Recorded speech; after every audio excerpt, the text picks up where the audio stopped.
ہماری دادیاں اور نانیاں اکثر اپنی زندگی کے ایسے واقعات سنا جاتی ہیں جو سننے والوں کے دلوں میں آج بھی عجیب سا خوف پیدا کر دیتے ہیں۔ ایسی ہی ایک کہانی مجھے میری ایک دوست کی نانی نے سنائی تھی۔ یہ واقعہ تقریباً 1970 کے زمانے کا ہے، جب آبادی بہت کم ہوا کرتی تھی اور شام ڈھلتے ہی ہر طرف خاموشی اور سناٹا چھا جاتا تھا۔ میری دوست کی نانی اس وقت جوان تھی اور 2 بچوں کی ماں تھی۔ وہ بتایا کرتی تھی کہ ان کے بال بہت لمبے تھے، اتنے لمبے کہ گھٹنوں تک پہنچتے تھے۔ جب وہ نہا کر آتی اور بال گیلے ہوتے تو اکثر صحن میں جا کر انہیں خشک کیا کرتی تھی۔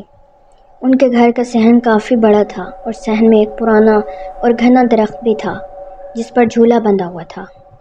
ایک دن نانی نہا کر بال سکھانے صحن میں آئی۔ نہ جانے کیوں اس دن وہ جھولے پر بیٹھ گئی، بال کھول کر، اور آہستہ آہستہ جھولا جھولنے لگی۔ وقت گزرتا گیا اور انہیں احساس ہی نہ ہوا کہ مغرب کا وقت بھی گزر گیا۔ اچانک ان کے بیٹے نے آ کر انہیں بلایا تو وہ چونک گئیں۔ جب انہوں نے ادھر ادھر دیکھا تو اندھیرا پھیل چکا تھا۔ انہیں اندازہ ہوا کہ وہ تقریباً 3 گھنٹے جھولے پر بیٹھی ہوئی تھی۔ یہ سوچ کر وہ خود بھی حیران رہ گئی۔ وہ فوراً اپنے بیٹے کو گود میں لے کر اندر کمرے میں چلی گئی۔ جب ان کے شوہر کام سے واپس آئے تو نانی نے اس واقعے کا ذکر نہیں کیا اور سب لوگ سو گئے۔ مگر رات کو جب نانی سو رہی تھی تو انہیں یوں محسوس ہوا جیسے کوئی آہستہ آہستہ ان کے بالوں کو سہلا رہا ہو۔ وہ گھبرا کر اچانک اٹھ بیٹھی۔ سامنے نظر پڑی تو ان کا دل دہل گیا۔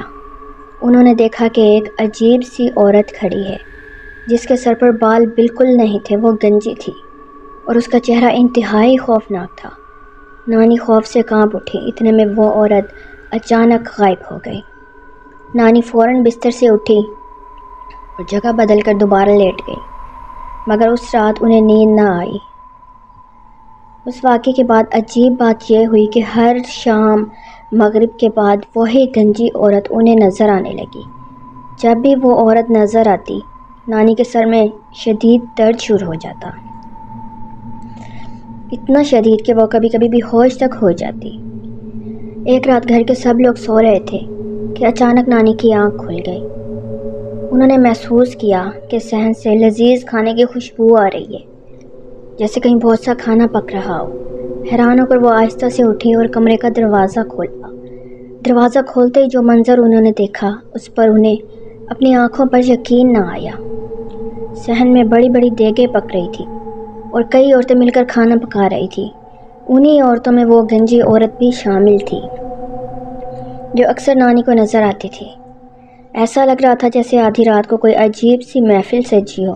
وہاں بچے بھی کھیل رہے تھے۔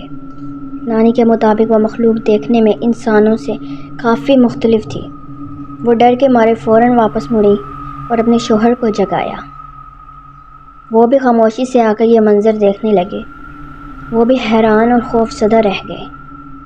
دونوں نے وہ رات جاگ کر گزاری۔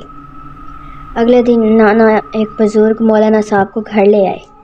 انہوں نے پورا واقعہ سنا اور پھر کہا، تمہارے صحن کے اس درخت پر ایک پراسرار مخلوق کا پورا خاندان رہتا ہے۔ ان میں سے ایک عورت تمہاری بیوی کے بالوں پر عاشق ہو گئی ہے۔ یہ سن کر نانا اور نانی دونوں بہت خوفزدہ ہو گئے۔ مولانا صاحب نے کچھ دم کیے ہوئے دھاگے دیے اور گھر کے مختلف کونوں میں باندھنے کو کہا۔ پھر انہوں نے کہا کہ اس مسئلے کا حل یہ ہے کہ نانی اپنے بال کچھ کاٹ دیں اور صحن کا وہ درخت بھی کاٹ دیا جائے۔ اگلے ہی دن نانا درخت کاٹنے والوں کو لے آئے، مگر جب بھی وہ درخت کاٹنے کی کوشش کرتے، کوئی اندیکھی طاقت انہیں دھکا دے دیتی۔ اسی طرح جب نانی بال کاٹنے لگتی تو محسوس ہوتا جیسے کوئی ان کا ہاتھ پکڑ کر روک رہا ہو۔ اس دن بہت کوشش کے باوجود نہ درخت کٹ سکا اور نہ ہی بال۔ درخت کاٹنے والے بھی ڈر کر واپس چلے گئے۔ آخر کار دوبارہ مولانا صاحب کو بلایا گیا۔ انہوں نے کچھ مخصوص دعائیں پڑھنا شروع کی۔ اسی دوران درخت کاٹنے والوں نے ہمت کر کے درخت پر کلہاڑی چلائی اور درخت کاٹا، اور نانی نے بھی اپنے کچھ بال کاٹ دیے۔ اسی لمحے گھر کا ماحول اچانک عجیب ہو گیا۔ چاروں طرف خوفناک چیخوں کی آوازیں گونجنے لگیں۔ جیسے کوئی شدید غصے میں ہو، مگر جیسے ہی درخت مکمل کٹ گیا اور بال بھی کاٹ دیے گئے، سب کچھ اچانک پرسکون ہو گیا۔ اس کے بعد کبھی کبھار نانی کو وہ گنجی عورت گھر کے باہر کھڑکی کے پاس کھڑی دکھائی دیتی، جو انہیں غصے سے گھور رہی ہوتی تھی۔ اس واقعے کے بعد نانی کافی عرصے تک بیمار بھی رہی، مگر علاج کے بعد آہستہ آہستہ سب کچھ ٹھیک ہو گیا۔ پھر زندگی میں دوبارہ کبھی ایسا کوئی واقعہ پیش نہیں آیا۔